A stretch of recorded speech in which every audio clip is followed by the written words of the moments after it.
இந்த கோவிலில் மட்டும் நவராத்திரி, ரங்கபரி ஏகாதசி, குளிர்காலத்தில் வரக்கூடிய திங்கட்கிழமை நாளில் மட்டும் நடையானது திறக்கப்படுமா. 40 அடி நிலத்தடியில் அமர்ந்து பக்தர்களுக்கு இந்த தளத்தில் இருக்கக்கூடிய இறைவன் அருள்பாலிச்சிட்டு வராரு. ரொம்பவே சக்தி வாய்ந்த கோவில் அப்படின்னும் சொல்லப்படுது.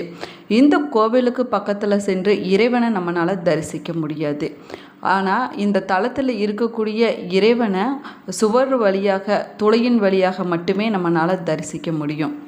இந்த ஆலயத்துக்கு இன்னொரு சிறப்பு இருக்குது. முருகப்பெருமானே நிலத்தடியில் இந்த ஆலயத்தில் இருக்கக்கூடிய இறைவனை உருவாக்கினாராமா. அப்படிப்பட்ட ஆலயம் எங்கே இருக்குது, இந்த ஆலயத்தில் சென்று வழிபட்டால் என்ன மாதிரியான பலன்கள் கிடைக்கும் என்பதை பற்றி இந்த பதிவில் நம்ம விரிவாக பார்க்க போகிறோம். வீடியோவை ஸ்கிப் பண்ணாமல் முழுசாக பாருங்கள். நம்ம சேனலை இப்போ தான் ஃபர்ஸ்ட் டைம் பார்க்குறீங்க அப்படின்னா நம்ம சேனலை சப்ஸ்கிரைப் பண்ணலன்னா சப்ஸ்கிரைப் பண்ணிக்கோங்க. கூடவே இருக்கிற பெல் பட்டனையும் ப்ரெஸ் பண்ணிக்கோங்க. உங்களுக்கு ஜோதிட ரீதியாக சந்தேகம் இருந்தாலும் சரி, தனிப்படையாக ஜோதிடம் பார்க்க விரும்பினாலும் சரி, இந்த வீடியோவுக்கு கீழே டிஸ்கிரிப்ஷனில் ஜோதிடரோட வாட்ஸ்அப் நம்பர் கொடுத்துருக்குறேன். இந்த எண்ணுக்கு தொடர்பு கொண்டு பேசி பாருங்கள். உங்கள் பிரச்சனைகளுக்கு சரியான தீர்வு கிடைக்குங்க. வாங்க வீடியோக்குள்ளே போகலாம். உங்களுக்கு சிவபெருமான் பிடிக்கும் அப்படின்னா ஓம் நமச்சிவாயா என்ற வாசகத்தை மறக்காமல் கமெண்ட் பாக்ஸில் 3 முறை பதிவிடுங்க. நீங்களும் இந்த ஆலயத்திற்கு சென்று வழிபட்டு இருந்தீங்கன்னா மறக்காமல் உங்களுடைய கருத்துக்களை கமெண்ட் பாக்ஸில் கமெண்ட் பண்ணுங்கள். வாரணாசியில் இருக்கக்கூடிய மிகவும் ரகசியமான ஆலயங்களில் ஒன்றாக சொல்லக்கூடியது பீடா மகேஸ்வரர் சிவன் கோவிலாகும். இந்த கோவிலில் அருளக்கூடிய சிவலிங்கம் சுயம்பு மூர்த்தியாக வெளிப்பட்டதாக சொல்லப்படுது. இங்கு அமைந்திருக்கக்கூடிய மகேஸ்வரர் 40 அடி நிலத்தடியில் அமர்ந்து பக்தர்களுக்கு அருள்பாலிச்சிட்டு வராரு.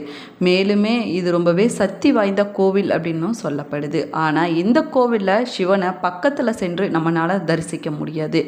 இந்த தளத்தில் இருக்கக்கூடிய சிவனை அங்கே இருக்கக்கூடிய சுவற்றின் வழியாக, அதாவது சுவற்றினுடைய துளையின் வழியாக மட்டுமே நம்மளால் தரிசிக்க முடியும் அப்படின்னும் சொல்லப்படுது. இந்த கோவிலில் சிவராத்திரி, ரங்கபரி ஏகாதசி, குளிர்காலத்தில் வரக்கூடிய திங்கட்கிழமை நாளில் மட்டுமே நடையானது திறக்கப்படுமாங்க. ஆனால் வருடந்தோறும் அந்த சுவர் வழியாக சிவனை நம்மளால் தரிசிக்க முடியும் அப்படின்னும் சொல்லப்படுது. அதே நேரத்தில் வாரணாசியை பொறுத்த வரைக்கும் இப்படிப்பட்ட மறைக்கப்பட்ட கோவில்கள் நிறைய இருக்குதுங்க. கோவிலுக்கு மேலே சில வீடுகளும் அமைஞ்சிருக்குது. அந்த அளவுக்கு ரொம்பவே சாதாரணமாக பல மறைக்கப்பட்ட கோவில்கள் வாரணாசியில் இன்றளவுமே நம்மளால் பார்க்க முடியும். பீடா மகேஸ்வரர் வாரணாசியில் ஷிட்லா தெருவில் எழுந்தருளி அருள்பாலிச்சிட்டு வராரு.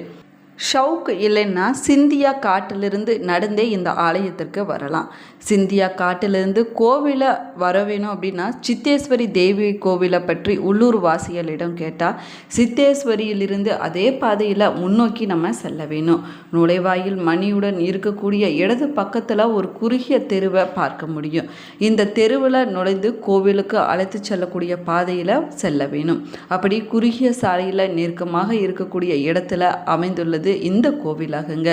இந்த கோவில் சில குறிப்பிட்ட நாட்களில் மட்டுமே நடையானது திறக்கப்படும் அப்படின்னு சொல்லப்படுது. வருஷத்தில் எந்த நாளில் வேணும்னாலும் சுவற்றின் மீது இருக்கக்கூடிய துளையின் வழியாக இங்கே இருக்கக்கூடிய சிவபெருமான தரிசனம் செஞ்சு வழிபடலாம் அப்படின்னு சொல்லப்பட்டிருக்குது.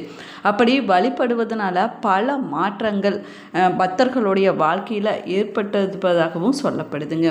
அதே போல் பல மாற்றங்களானது தங்களுடைய வாழ்க்கையில் ஏற்படுவதை கண்கூடவே உணர முடியும் அப்படின்னும் சொல்லப்பட்டிருக்குது. ஆனால் அந்த குறிப்பிட்ட நாட்களில் திறக்கும்போது சிவனை நேரடியாக தரிசனம் செஞ்சோம்னா பல நன்மைகளானது நம்முடைய வாழ்க்கையில் நடக்கும் அப்படின்னும் சொல்லப்படுது. கிணற்றுக்குள்ளே அமர்ந்திருக்கக்கூடிய இந்த பீடா மகேஸ்வரர் என்று அழைக்கக்கூடிய சிவபெருமான் ரொம்பவே சக்தி வாய்ந்தவராக சொல்லப்படுறாரு. உலகத்தில் பல சிவன் கோவில் மலைக்கு மேலே அமர்ந்திருந்தது எல்லோருக்குமே தெரியுங்க. ஆனால் கிணற்றுக்குள்ளே அமர்ந்திருக்கக்கூடிய சிவன் கோவில் பற்றி கேள்விப்பட்டிருப்பது ரொம்பவே ஆச்சரியமான விஷயமாகும். வாரணாசிக்கு செல்ல வேணும் என்பது பலருடைய விருப்பமாக இன்றளவுமே இருந்துட்டு தாங்க இருக்குது. அதுலேயும் இந்த பீடா மகேஸ்வரர் ஆலயத்தை, அதனுடைய மர்மங்களையும் அந்த சக்தி வாய்ந்த சிவனை பற்றியும் அறியும் போது உடனே சென்று நம்மளும் தரிசிக்க வேண்டும் அப்படிங்கிற எண்ணம் நிறைய பேரோட மனதில் இன்றளவுமே எழுந்துட்டு தாங்க இருக்கும். எங்கு பார்த்தாலும் நடக்காத வேண்டுதல்களும் இந்த பீடா மகேஸ்வரர்கிட்ட வேண்டிட்டோம் அப்படின்னா அந்த வேண்டுதலானது நிச்சயமாக விரைவில் நிறைவேறும் அப்படின்னு பக்தர்களுடைய நம்பிக்கையாக சொல்லப்பட்டு வருது. காசி விஸ்வநாதருக்கு நிகரானவர் இந்த பீடா மகேஸ்வரர் ஆவார். இந்த சிவன் மறைவாகவும் 40 அடி நிலத்தடியிலும் இருப்பதனால ஆதிகால படையெடுப்பினால் பாதிக்கப்படாமல் இருந்திருக்குதுங்க. மேலுமே இந்த சிவன் கோவில் வழிகாட்டுதலால் அவருடைய மகனான முருகப்பெருமானால் உருவாக்கப்பட்டது அப்படின்னு கந்த புராணத்தில் சொல்லப்பட்டிருக்குது. இந்த தலை ஈசனை நம்ம தரிசனம் செய்வதனால 20 தலைமுறைக்கு மேலே முக்தியானது கிடைக்கும் அப்படின்னு நம்பிக்கையாக சொல்லப்படுது. பிடா மகேஸ்வர சிவலிங்கம் பூமிக்கு அடியில் 40 அடி ஆழத்தில் அமைஞ்சிருக்குது. இது ரொம்பவே சக்தி வாய்ந்ததாக சொல்லப்படுது. தரையில் தோண்டப்பட்ட துளை வழியாக எட்டி பார்த்து மட்டுமே நம்மளால் தரிசனம் செய்ய முடியும் அப்படின்னும் சொல்லப்படுது. நம்முடைய முன்னோர்கள் பாதுகாக்கப்பட்ட பல கோவில்களில் பிதா மகேஸ்வரர் கோவிலும் ஒன்றாகும். சாஸ்திரங்களின்படி ஒருவர் பிதா மகேஸ்வரரை வழிபட்டோம்னா அவருடைய அடுத்த 20 தலைமுறைகளுக்கு முக்தியானது கிடைக்கக்கூடிய அளவுக்கு சக்தி கொண்ட ஆலயமாகவும் இந்த ஆலயமானது சொல்லப்படுது. அனைத்து உலகங்களுக்கும் தலைவனாக இருக்கக்கூடிய சிவனுடைய அருளை பெற அன்பும் பக்தியும் ரொம்பவே முக்கியமானதாகுங்க. இதை தவிர நம்ம சிவபெருமான எளிமையான முறையில் வழிபட்டாலே போதுங்க அவருடைய பரிபூர்ணமான அருளை பெற முடியும் அப்படின்னு சொல்லப்படுது. சிவபெருமானை வழிபடுவதற்கு ஏற்ற நாளாக திங்கட்கிழமை நாளானது சொல்லப்படுது. அது மட்டும் இல்லாமல் பிரதோஷம், சிவராத்திரி, பௌர்ணமி போன்ற நாட்கள்லையுமே நம்ம சிவபெருமானை வழிபடலாம். இதை தவிர தினமும் எளிமையான முறையில் சிவபெருமானை வழிபட்டுட்டு வந்தோம்னா சிவபெருமானுடைய அருளும் அளவில்லாத நன்மைகளையும் நம்மளுடைய வாழ்க்கையில் பெற முடியும். சிவபெருமானை எளிமையான முறையில் வழிபடக்கூடிய முறை என்ன அப்படின்னு பார்க்கலாம் வாங்க. காலையில் எழுந்த உடனே நம்ம சுத்தமாக குளித்து விட்டு ஆடைய அணிந்து கொண்டு வழிபடக்கூடிய இடத்தை நம்ம சுத்தம் செய்ய வேணும். அதற்கு பிறகு சிவபெருமான மனதில் நினைத்து கொண்டு உங்களுடைய பெயர், கோத்திரத்தை சொல்லி இந்த வேண்டுதலுக்காக நீங்கள் வழிபாடு செய்கிறோம், இல்லைன்னா இத்தனை நாட்கள் தொடர்ந்து இந்த வழிபாட்டை செய்கிறோம், சங்கல்பம் செய்கிறோம் அப்படின்னு சொல்லிவிட்டு உங்களுடைய வழிபாட்டை நீங்கள் தொடங்க வேணும். உங்களுடைய நெற்றியில் திருநீரை அணிந்து கொள்ள வேணும். சிவ சிந்தனையோடு வழிபாட்டை நீங்கள் தொடங்க வேணுங்க. வழிபாட்டை தொடங்கும் போது ஓம் நமச்சிவாயா என்ற பஞ்சராஷ்டிர மந்திரமத்தை மனதுக்குள்ளார சொல்லிக்கொண்டே நம்ம வழிபாட்டை தொடங்க வேணும். சிவலிங்கத்துக்கு தண்ணீர், பால், தயிர், தேன், நெய், பஞ்சாமிர்தம் போன்றவற்றால் அபிஷேகம் செஞ்சு வழிபடுவது சிறப்பானதாக்கும்.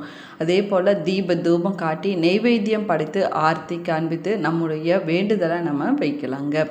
ஓம் நமச்சிவாயா என்ற மந்திரத்தை 108 முறை உங்களால் சொல்ல முடிஞ்சிச்சுன்னா சொல்லலாங்க. இல்லைன்னா உங்களுடைய வசதிக்கு ஏற்றபடி உங்களால் எத்தனை முறை சொல்ல முடியுமோ அத்தனை முறை சொல்லி நீங்கள் சிவபெருமானை வழிபடுவது சிறப்பானதாகும். மாலை நேரத்தில் 4:30 மணி முதல் 6 மணி வரையிலான பிரதோஷ காலத்தில் சிவபெருமானை வழிபட்டோம்னா சகல பாவங்களும் நம்முடைய வாழ்க்கையிலிருந்து விலகிவிடும் அப்படின்னு சொல்லப்படுது. சிவபெருமானுடைய அருளை விரைவாக பெறுவதற்கு மிகச்சிறந்த வழியாக ருத்ராபிஷேகமானது சொல்லப்படுது. ருத்ராபிஷேகம் செய்வதும் அந்த யாகத்தில் நம்ம கலந்து கொள்வதும் நம்முடைய வாழ்க்கையில் இருக்கக்கூடிய அனைத்து பிரச்சனைகளையும் தீர்ப்பதற்கு வழிவகுக்கும் அப்படின்னு சொல்லப்படுதுங்க. மேலுமே பார்த்தீங்கன்னா சிவபெருமான வழிபாடு செய்ய வேண்டியது தினமும் இல்லைன்னா திங்கட்கிழமை நாளில் நம்ம தொடர்ந்து வழிபட்டுட்டு வர வேணுங்க. வில்வ இலை சமர்ப்பித்து நம்ம வழிபடலாம், இல்லைன்னா வில்வத்தால் நம்ம அர்ச்சனை செஞ்சோம் சிவபெருமான வழிபடலாம். சைவ உணவுகளை மட்டும் நம்ம எடுத்துக்கொள்ள வேணுங்க. அன்பு, பொறுமை, சத்தியம் போன்றவற்றை நம்ம கடைபிடிப்பது ரொம்பவே முக்கியமானதாக சொல்லப்படுது. அதே போல் உங்களுடைய வேண்டுதலை முன்வைத்து மனதார நீங்கள் வேண்டிக் கொள்ள வேணும். சிவலிங்கத்தை நீங்கள் எப்பொழுதுமே தொடக்கூடாதுங்க. பிளாஸ்டிக் பொருட்களை பயன்படுத்தக்கூடாது, பொய் பேசக்கூடாது, கோபம் அடையக்கூடாது, மற்றவங்களுடைய நிபந்தனைக்கு நீங்கள் செவிசாய்க்கக்கூடாது, வழிபட்டாலும் மந்திர ஜபத்தாலும் அலட்சியம் காட்டக்கூடாது. அதே போல் அசுத்தமான இடத்துல வழிபாடு செய்யக்கூடாதுங்க. சிவலிங்கத்தை தொடவே கூடாது. உங்களால் முடியல அப்படின்னு சொன்னிங்கன்னா சிவகவசம், லிங்க அஷ்டோத்திரம், சிவ சகஸ்ரநாமம் போன்றவற்றை படித்து நீங்கள் வழிபடுவது சிறப்பானதாகும். காசி முழுவதுமே சிவமயம். ஒவ்வொரு லிங்கமும் அதே பரம்பொருளுடைய வடிவமாகும். மலை மேலே அமைந்திருக்கக்கூடிய கோவில்கள் நமக்கு உயர்வை நினைவுபடுத்தும். ஆனால் நிலத்தடியில் இருக்கக்கூடிய கோவில் பணிவை நமக்கு நினைவுபடுத்தும். கீழே இறங்கி தான் அந்த மகேஸ்வரரை நம்மளால் தரிசனம் செய்ய முடியும். அதே போல் மனம் தாழ்ந்தால்தான் சிவத்தை நம்மளால் உணர முடியும். இந்த ஆலயத்தில் இருக்கக்கூடிய மிகப்பெரிய தனிச்சிறப்பு என்ன அப்படின்னு பார்த்தீங்கன்னா, பக்தர்கள் நேரடியாக சிவலிங்கத்துக்கு பக்கத்தில் சென்று தரிசனம் செய்ய முடியாது.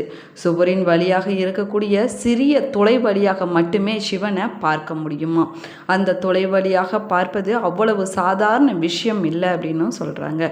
இது ஒரு அநேக நோக்கம் அப்படின்னும் சொல்லப்படுதுங்க. வருஷத்தில் சில நாட்கள் மட்டுமே நடையானது திறந்திருக்குமாங்க. இந்த ஆலயம் எப்பொழுதுமே திறப்பதில்லை. பெரும்பாலும் பெரும்பாலும் திறக்கக்கூடிய நாட்கள் அப்படின்னு பார்த்தோம்னா மகா சிவராத்திரி, ரங்கபரி ஏகாதேசி, குளிர்காலத்தில் வரக்கூடிய திங்கட்கிழமை நாளில் மட்டுமே நடையானது திறக்கப்படும் அப்படின்னும் சொல்லப்படுது. எந்த பதிவு உங்களுக்கு பயனுள்ள தகவல்களை கொடுத்துருக்குன்னு நினைக்கிறேன். இந்த பதிவு உங்களுக்கு பிடிச்சிருந்தால் லைக் பண்ணுங்கள், ஷேர் பண்ணுங்கள், கமெண்ட் பண்ணுங்கள். இன்னும் நம்ம சேனலை சப்ஸ்கிரைப் பண்ணலன்னா சப்ஸ்கிரைப் பண்ணிக்கோங்க. கூடவே இருக்கிற பெல் பட்டனையும் ப்ரெஸ் பண்ணிக்கோங்க. Thank you friends. நீங்களும் இந்த ஆலயத்திற்கு போயிருந்தீங்கன்னா மறக்காமல் உங்களுடைய கருத்துக்களை கமெண்ட் பாக்ஸில் கமெண்ட் பண்ணுங்கள்.